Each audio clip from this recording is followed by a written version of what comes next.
Présidentielle de 2023, la Cour constitutionnelle a confirmé les résultats proclamant Félix Tshisekedi président pour un deuxième mandat à la tête de la RDC. Cette décision fait suite à la publication des résultats provisoires par la Commission électorale nationale indépendante le 31 décembre dernier qui lui donnait 73,34%.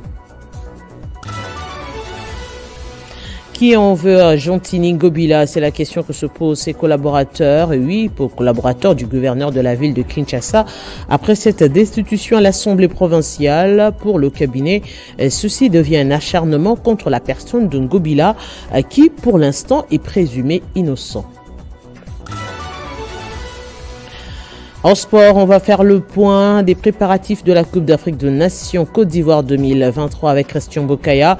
Tout sur la préparation d'Abu Dhabi, les adversaires de la phase de groupe pour la RDC et même les ambitions pour cette CAN Côte d'Ivoire. Merci de rester fidèle au programme de Télé 50. Bienvenue dans ce journal présidentiel en RDC. La Cour constitutionnelle a confirmé hier mardi dans la soirée les résultats de la CENI proclamant Félix Tshisekedi président de la République avec 73,47% des voix par rapport aux résultats provisoires de la centrale électorale qui donnait 73,34% au président réélu. Par ailleurs, la Cour dit prendre en compte la décision de la CENI annulant les élections de circonscription de Massimaniba et Yakoma.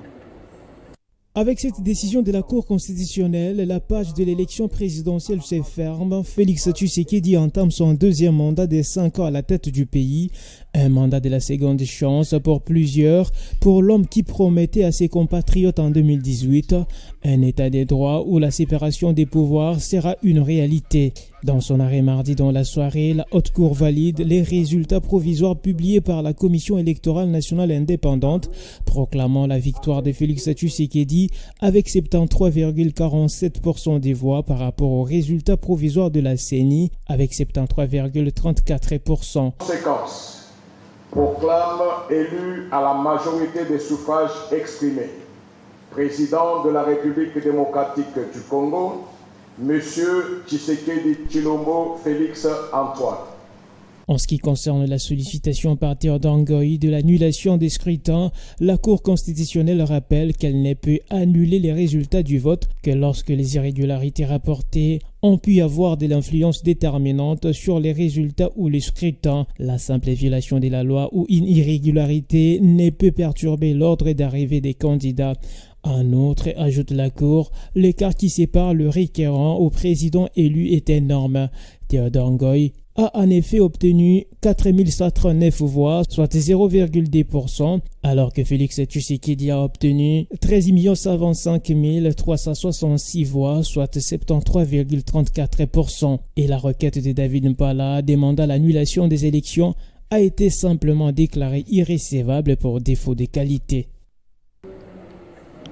Le bureau de l'Assemblée provinciale de Kinshasa a répondu positivement au réquisitoire du procureur général près la Cour de cassation de lever les immunités des gouverneurs et ministres cités dans la fraude électorale par la CENI, une décision qui a occasionné la destitution de l'exécutif provincial. Pendant ce temps, le cabinet du gouverneur déplore l'acharnement et la désinformation contre Jontini Ngobila Mbaka. La destitution du gouverneur de la ville de Kinshasa intervient peu après que le procureur général Firmin Vondé ait saisi les organes délibérants pour la levée des immunités des gouverneurs et des ministres concernés par la fraude électorale lors des scrutins combinés du 20 décembre 2023. Hier mardi, les bureaux de l'Assemblée provinciale de Kinshasa s'est réunis pour examiner et statuer sur les réquisitoires du procureur général près de la Cour de cassation aux fins d'obtenir autorisation de poursuites contre les gouverneurs Jontini Ngobila Mbaka. Lors de cette réunion, les bureaux de l'Assemblée provinciale a autorisé les procureurs généraux d'amorcer les poursuites judiciaires contre les chefs de l'exécutif provincial et a exigé sa démission de ses fonctions du gouverneur dans les 48 heures suivant l'autorisation. Peu après, dans la soirée, dans un communiqué officiel, les cabinets du gouverneur de la ville de Kinshasa rassurent l'opinion publique que Jean-Tini Ngobila n'a pas déposé sa démission et ne déposera pas cela avant l'aboutissement des procédures judiciaires. Dans ces mêmes communiqués, les cabinets du gouverneur a toutefois déploré l'acharnement, l'intox et la désinformation que certains esprits malveillants s'évertuent à faire sur la place publique contre la personne du gouverneur de la ville de Kinshasa. En attendant, les conseils d'État examinent ce mercredi les requêtes des candidats aux législatives nationales et provinciales ainsi que les conseillers municipaux invalidés par la CENI. Fraude électorale à Idiofa dans la province du Kwilu, les sources environnantes rapportent qu'au moins 6 personnes, dont les agents de la Commission électorale nationale indépendante, sont aux arrêts. Ils sont cités dans un rapport du commissariat territorial de la police de ce territoire. Pour la société civile d'Idiofa, toutes ces personnes, y compris les agents de la CENI, doivent être jugées. Aussi, dit-elle, la CENI doit annuler les élections pour tous les candidats cités dans la fraude, la corruption ou des actes de violence pendant le vote. À Béni, Alain Kasereka Siwako, député provincial élu du territoire de Béni, recherché par la justice militaire dans la région de Béni, au nord Kivu, depuis hier mardi à Mangina, par l'armée à travers son secteur opérationnel Sokola 1 Grand Nord. Le péché de cet élu est d'avoir créé un mouvement insurrectionnel qui s'attaque aux éléments des FARDC dans cette agglomération, des accusations que rejette le député provincial. En pleine période des campagnes électorales ou lors de son meeting, le candidat député provincial Kasereka Alain Siwako, au cours des meetings, a appelé officiellement la population à s'en prendre aux forces armées de la République démocratique du Congo, disant que c'est cette armée, ces militaires FARDC qui sont responsables des morts, des tueries perpétrées ici à Mangina et ses environs. Le même jour, dans une émission dénommée Révélation du peuple qui passe sous les antennes de la radio communautaire de Mangina, Alain Siwako a appelé au cours de cette émission pour reprendre les mêmes inepties, confirmant que le militaire FARDC tue la population. Le 17, donc 24 heures après, il a appelé les jeunes à prendre en charge leur sécurité, à s'en prendre à l'armée et surtout aux forces de sécurité. Un soldat a été tué et son arme récupérée par les Maïmaï appartenant au candidat Alain Siwako. Le 19, à la veille des élections, les forces armées de la République démocratique du Congo ont totalisé déjà 3 soldats tués et 3 armes récupérées par le jeune recruté, financé par lui-même Alain Siwako. Nous avons contacté plusieurs autorités locales, entre autres le bourgmestre adjoint, qui nous a relaté le fait depuis la genèse. Et le commandant secteur a donné l'ordre immédiatement qu'on arrête 6 militaires responsables des tirs qui ont paniqué la population et qui a créé le déplacement dans la cité de Mangina. Des tensions à répétition dues au conflit entre communautés sont signalées à Malembankoulou dans le Olomami. C'est dans cette optique que le vice-premier ministre en charge de l'Intérieur a tenu un conseil provincial de sécurité pour prendre des mesures qui s'imposent. Un message de paix, de coexistence pacifique. J'ai rappelé au conseil que nous formons un pays, nous sommes une nation. Et qu'ailleurs, la nation a fait l'objet de contraintes et même d'écoulement du sang. Nous avons la chance d'avoir hérité ces pays dans ces frontières héritées de la colonisation et que nous avons le devoir sacré de maintenir ces pays dans ces frontières et de concourir à la paix, à travailler pour la paix et à la coexistence pacifique de nos 450 tribus. Voilà grosso modo les messages que j'ai passés au sein du Conseil de sécurité provinciale et nous avons arrêté quelques mesures que je ne peux pas dévoiler ici. Mais chaque service est chargé de travailler pour donner les meilleurs débuts matériels. Il y a du calme, il y a la paix, mais il y a aussi des poches de tension qui, d'après ce que j'ai reçu comme rapport, qui sont activés par certains hommes politiques qui incitent la population à la violence. Voilà, donc tout ça, nous avons arrêté des mesures. Il y aura de la rigueur et personne ne doit considérer que nous sommes ici dans une jungle. Il y a l'État qui existe et le monopole de violence légitime est réservé à l'État. Et au moment où toutes les attentions sont tournées vers la politique, plusieurs ménages congolais sont loin de leur maison en province. Comme à Kinshasa, tous les lieux au bord du fleuve Congo sont gravement inondés, une situation attribuée au dérèglement climatique à l'échelle internationale, rendant toutes les parties impuissantes. L'aide traîne pour les sinistrés à l'heure actuelle.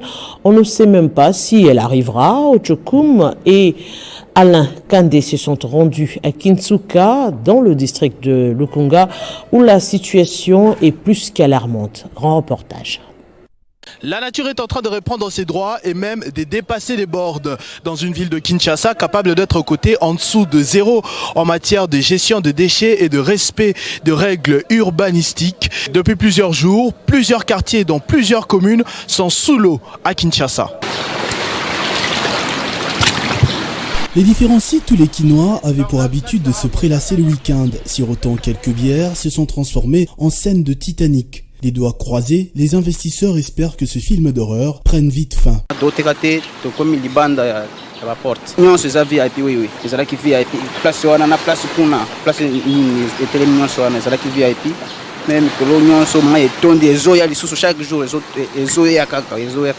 Mais selon les prévisions météorologiques et le constat quotidien de l'évolution de la situation, le bout du tunnel semble encore loin. En attendant, les conditions de vie des populations résidentes sont infernales. Le cas des quartiers Mboudi, pompage, CPA, comptant des milliers de ménages. Il n'y a eu pour la plupart ni fête ni rentrée scolaire ce 8 janvier pour les élèves.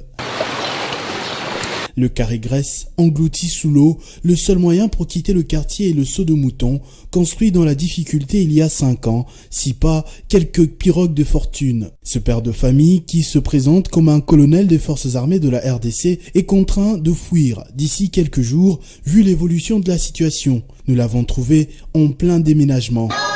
Mais jusque-là, on se bat. Le matin, on croyait que ça va partir parce qu'on n'a pas trouvé le matin comme ça. C'est comme la marée haute et la marée basse.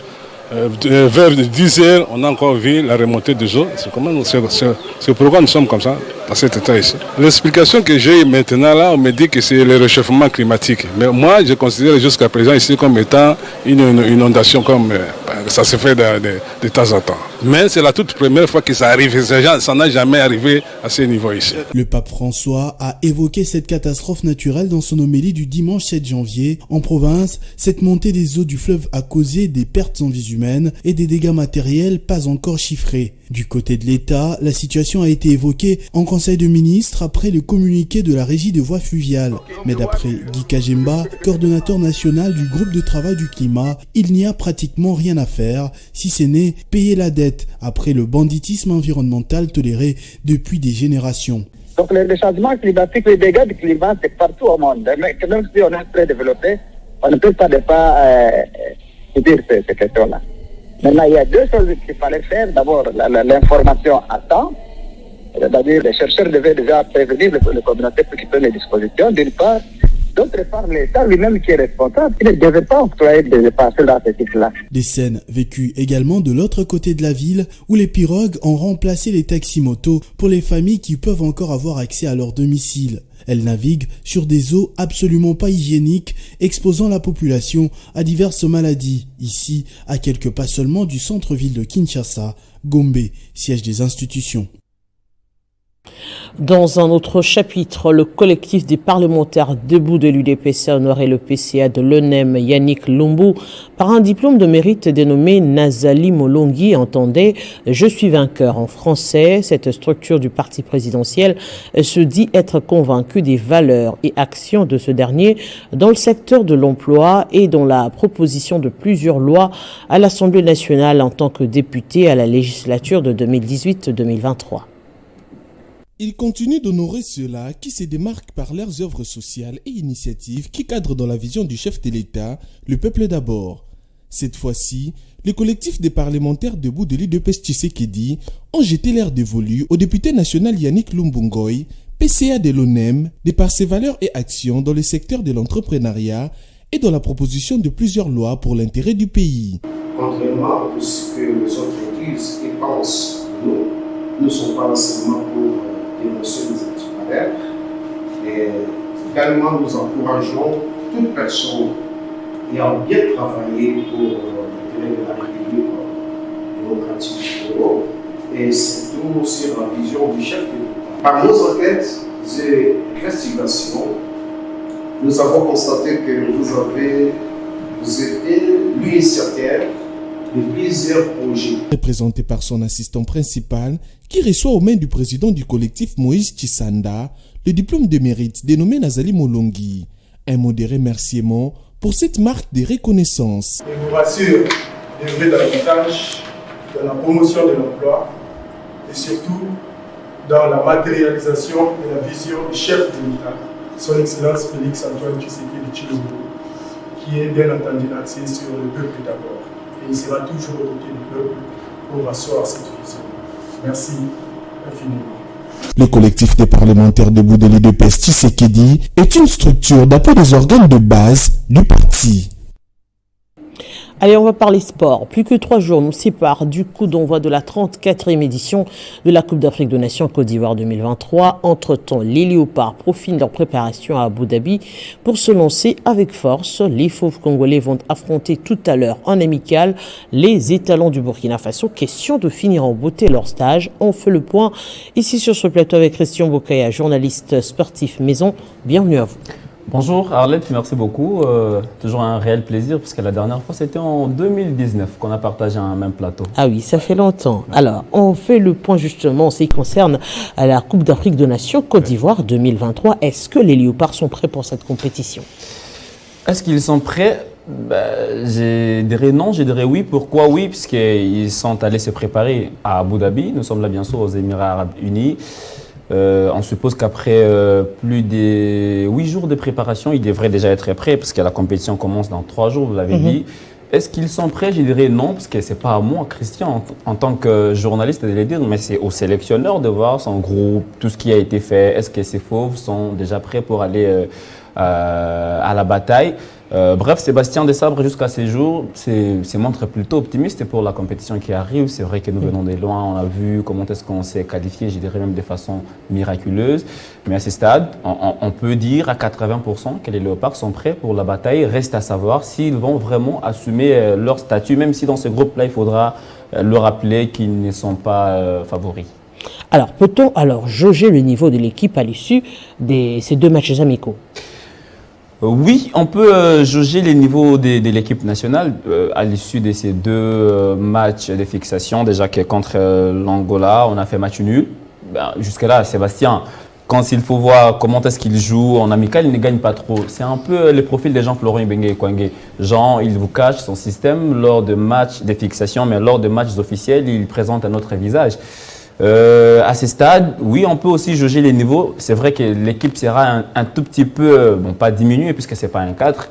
Le joueur de Watford, Edo Kayembe, qui devrait, dans les heures à venir, dans les prochaines heures, j'allais dire, déclarer forfait et qui devrait être remplacé par Omenu Kemfoulou.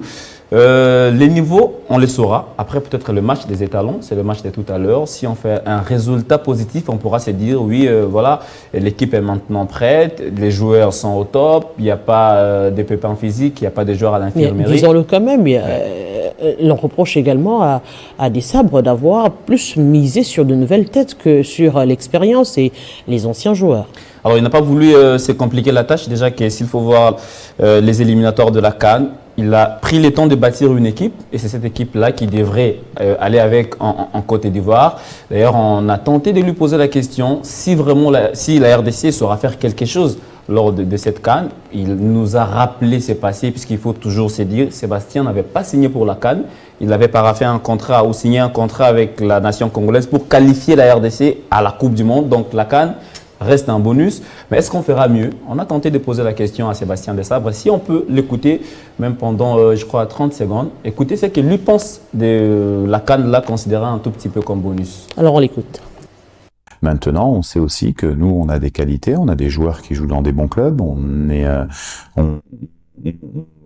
va être un challenger dans cette compétition avec des étapes. La première étape, c'est de franchir la phase de poule. La deuxième étape, c'est d'aller en quart de finale. Et puis après une compétition. Quand on rentre dans une compétition, de toute manière, on se met pas de limites. C'est sûr. Après, il y a des rapports de force, il y a des réalités au football qui font qu'il y a des favoris, que nous, on fait pas partie de ces favoris, pour les raisons que je viens de vous citer. Mais quelquefois, en compétition, c'est bien aussi de pas être favori. C'est pas pour ça que vous allez pas le plus loin possible. Alors, Desabre qui parle de la RDC qui n'est pas favori. On peut alors classer la RDC entre les outsiders ou les troubles-fêtes? Troubles-fêtes, non, parce que le Congo, sur les continents, a un nom, a une histoire. Nous avons déjà gagné 2 titres, chose que le Maroc n'a pas réussi à faire, 68, 74. C'est vrai que ça date. Nous courons toujours derrière cette 3e étoile, genre depuis les années 2000. Bon, dans ces groupes, c'est vrai, il est respectueux des adversaires. Il ne veut pas se dire, ouais, voilà, on viendra faire le job. Il joue un peu à la Florent Ibenge. Voilà, c'est quasiment le profil de Florent. Mais c'est vrai qu'on sait qu'il viendra aussi avec un esprit revanchard. Le Maroc nous a privé la Coupe du Monde. Le Maroc nous a humiliés. Et puis, vous avez la Tanzanie, que nous avons déjà réussi à affronter ou réussi à abattre. Vous avez la Zambie, qui, à mon avis, reste quand même une équipe difficile dans ce groupe-là, puisque ça faisait quand même belle lurette qu'on n'avait pas affronté les Chipolo Polo Boys de la Zambie. Bref, dans ce groupe-là, tout peut arriver. Mais bon, les Léopards outsiders, trouble fête, les deux. Bref, on va attendre. Alors, on va terminer avec vous justement pour évoquer ces adversaires de la RDC en phase de groupe. Quelle est la situation actuelle de ces nations? Alors, dans ce groupe F, on rappelle que la RDC sera aux côtés du Maroc, la Tanzanie, mais également la Zambie. Les 2 adversaires de la RDC sont déjà au pays des éléphants, à l'instar des Taifa Stars de la Tanzanie et les Lions indomptables, plutôt les Lions de l'Atlas du Maroc. D'ailleurs, le Maroc va jouer demain le match amical contre la Sierra Leone. Question de se familiariser un tout petit peu. Comme on peut le voir, hein, Arlette, de la pelouse, Laurent Pokou. Oui. C'est la pelouse du stade qui va bien sûr accueillir le groupe F, les 2 premiers matchs bien sûr.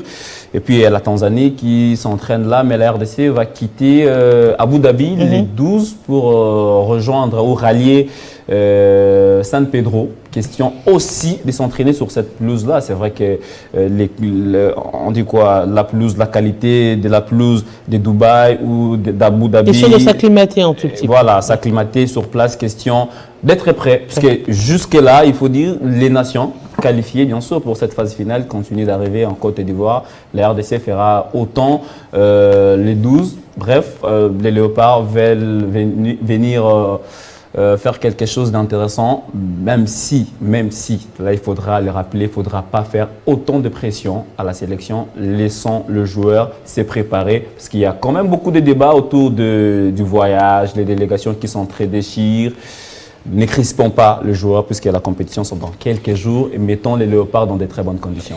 Alors, nous vous disons grand merci et dans l'espoir justement que vous vous retrouviez aussi dans la sélection de ceux qui, dans l'équipe de ceux qui vont partir pour justement nous rapporter à temps réel tout ce qui se passe au niveau de la Côte d'Ivoire. On espère que Télé 50 vous a suivi et fera quelque chose pour que nous y serons. Nous y serons de la partie, bien évidemment. Grand merci à vous et ma téléspectateurs. Avec vous, on prend le rappel des principaux titres. Présidentielle de 2023, la Cour constitutionnelle a confirmé les résultats, proclamant Félix Tshisekedi président pour un deuxième mandat. Cette décision fait suite à la publication des résultats provisoires par la Commission électorale nationale indépendante le 31 décembre dernier, qui lui donnait 73,34%. Qui en veut à Jantini Ngobila? C'est la question que se posent ses collaborateurs, oui, les collaborateurs du gouverneur de la ville de Kinshasa, après cette destitution à l'Assemblée provinciale pour son cabinet. Ceci devient un acharnement contre la personne de Ngobila qui, pour l'instant, est présumé innocent.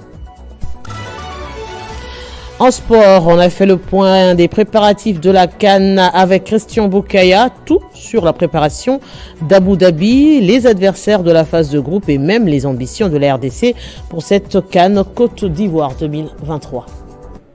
Restez avec nous pour la revue de presse.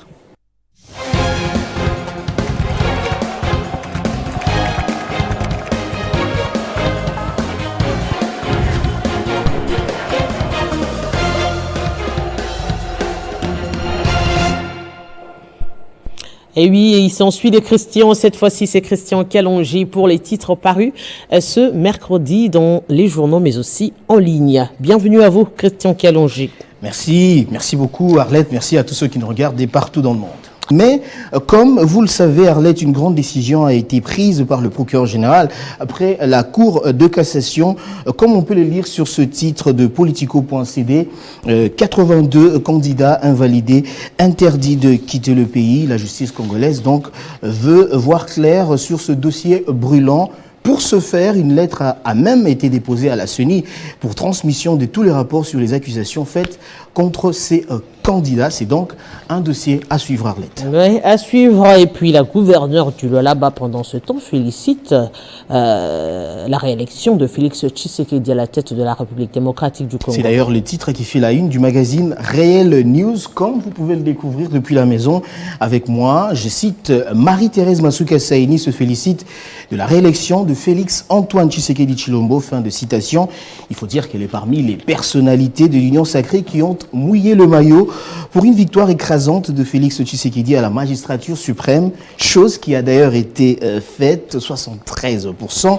Et d'après ce magazine, Fifi Masuka pense que la réélection de Félix Tshisekedi est avant tout un symbole du choix divin pour le Congo de Patrice Emery Lumumba, puis la concrétisation d'un sursaut patriotique d'un peuple qui a décidé de pérenniser les acquis. Pour Masuka Saini Fifi, le peuple congolais a fait simplement le choix de la raison. À ce sujet, et comme vous le savez, la Cour constitutionnelle a confirmé la réélection de Félix Antoine Tshisekedi à la magistrature suprême pour un mandat de 5 ans. Et la Belgique a été donc le premier pays européen à réagir pour le féliciter, comme l'annonce info.cd. Le Royaume de Belgique l'encourage à travailler dans le sens d'une gouvernance de qualité. Alors, on va quitter la République démocratique du Congo pour la Mauritanie, justement pour parler de l'ouverture de la conférence africaine pour la paix. Comme vous le savez, des poches d'insécurité sont signalées dans plusieurs pays africains, dont le Sahel. Et la 4e édition de la conférence africaine pour la paix s'est ouverte à Nouakchott, comme vous l'avez dit, en Mauritanie. Rapporte Radio France Internationale. Le but de cette initiative émirienne du Forum d'Abu Dhabi pour la paix est de promouvoir une approche religieuse dans la résolution des conflits dans la région, notamment au Sahel. Et elle a pour thème cette année l'éducation traditionnelle et son rôle dans la lutte contre l'extrémisme. La conférence réunit pendant 3 jours des chefs d'État, dont les présidents de la Mauritanie et la Gambie, pays invité d'honneur cette année, des diplomates, des chercheurs et d'importants prédicateurs du monde musulman. Cette conférence est aussi l'occasion pour la Mauritanie, rare pays stable du Sahel, de montrer l'exemple. C'était l'essentiel de votre revue de presse. Grand merci à vous. Je vous en prie, Arlette Boutella. Aimables téléspectateurs, vous l'avez compris, ce journal est complètement terminé. À tous, merci de l'avoir suivi et surtout restez fidèles à Télé 50.